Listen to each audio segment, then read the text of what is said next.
Hi, so today we'll discuss about the Hibernate. So Hibernate is nothing, it's a ORM tool. So ORM stands for Object Relational Mapping. We'll insert our Java object into any relational database. We need to create a Pojo class. Let's say student Pojo I'm creating along with ID and name.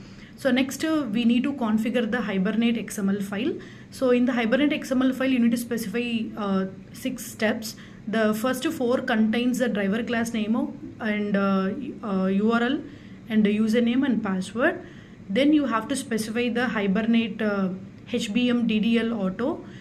Inside you have to specify update. It will helps to create a table, and you need to specify the dialect. So these steps you need to follow. So after onwards you have to specify the main method. I don't want to create any packages as of now. So inside the main method, in the main method I am going to create a configuration object. So configuration conf equals to new configuration of. This is the way you need to create the object. So with the help of the object you need to call 2 methods. The method number 1 is you have to call configure method. Inside the configure method you need to specify your XML file where you have specified your Hibernate information.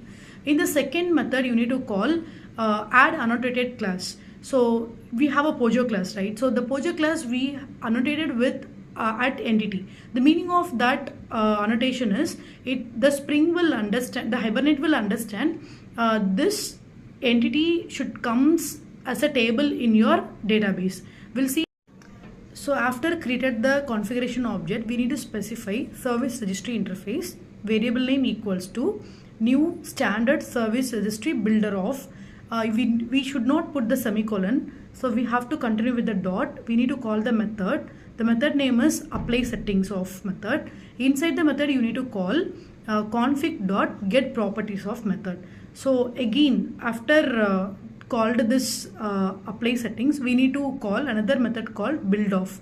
So it will going to provide the object for the service registry.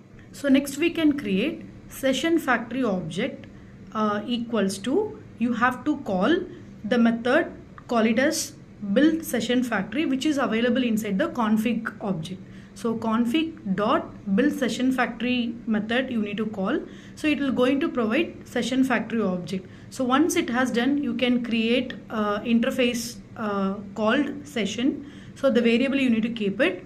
So you need to call session factory dot open session of. It will helps to give the session object. So once we got the session object, we can perform our database operation. So whenever you want to insert, update or delete the data, you need to maintain the transaction. So you need to create object for the transaction interface. So it is an interface, again we can't create the object. So you need to say transaction tx equals to session object dot begin transaction method you need to call.